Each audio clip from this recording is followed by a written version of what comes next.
इसका पूरा दर्पण जनता देख सकेगी।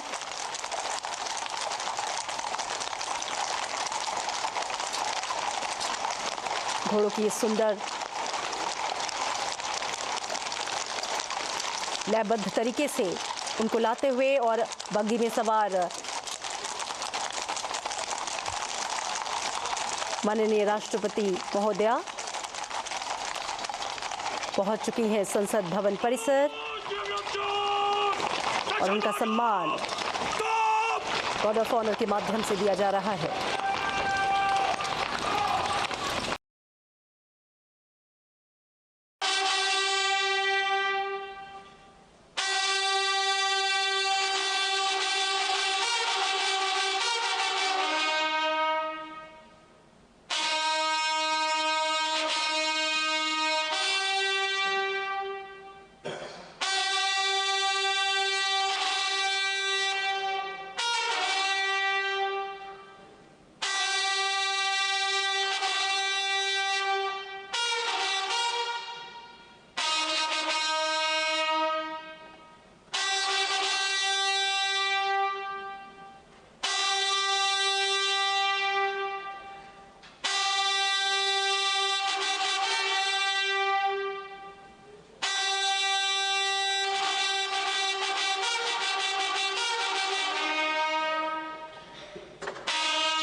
माननीय सदस्यगण, संसद की इस बैठक को संबोधित करते हुए मुझे हार्दिक प्रसन्नता हो रही है। अभी 2 माह पहले हमने संविधान को अपनाने की 75वीं वर्षगांठ मनाए हैं और कुछ दिन पहले ही भारतीय गणतंत्र ने 75 वर्षों की यात्रा भी पूरी की है।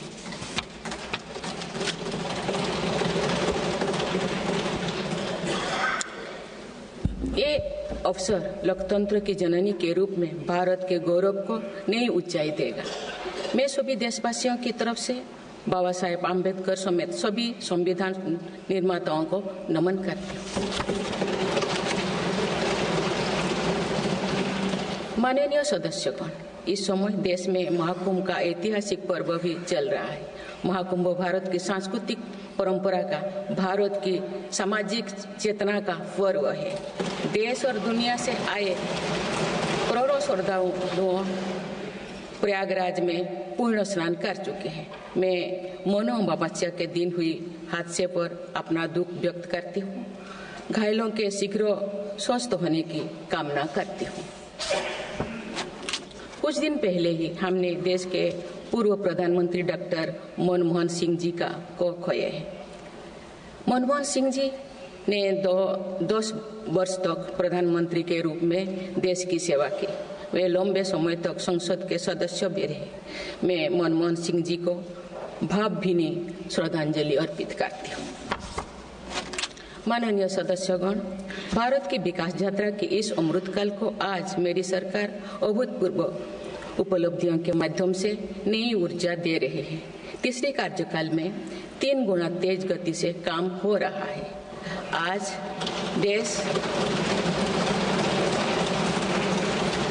देश बड़े निर्णयों और नीतियों को असाधारण गति से लागू होते देख रहा है और इन निर्णयों में देश की गरीब, मध्यम वर्ग, युवा, महिलाओं, किसानों को सर्वोच्च प्राथमिकता मिली। मेरी सरकार ने तीसरे कार्यकाल में सभी के लिए आवास के उद्देश्य की पूर्ति के लिए ठोस कदम उठाए हैं। प्रधानमंत्री आवास योजना का विस्तार करते हुए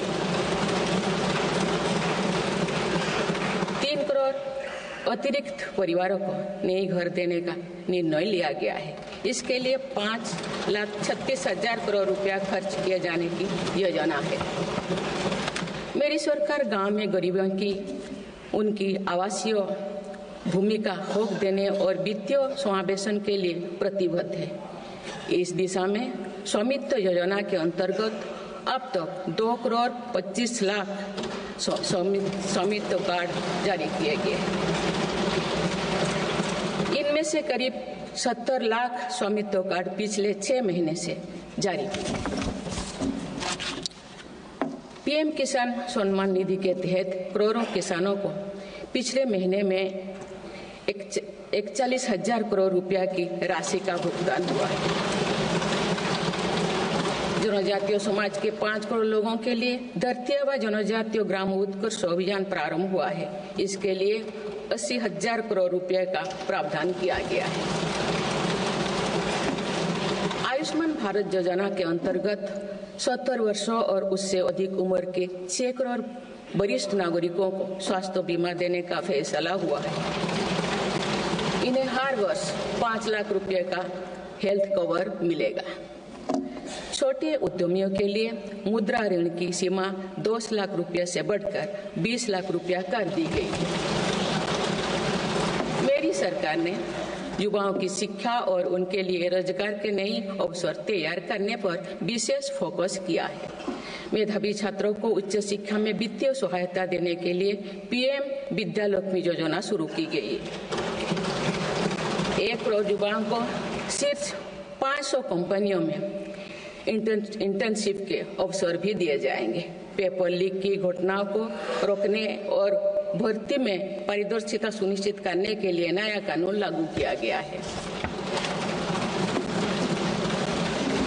सहकार से समृद्धि की भावना पर चलते हुए सरकार ने त्रिभुवन सहकारी यूनिवर्सिटी की स्थापना को प्रस्ताव स्वीकृत किया है। सरकार ने प्रधानमंत्री ग्राम सड़क योजना के 4थे चरण में 25,000 बस्तियों को जोड़ने के लिए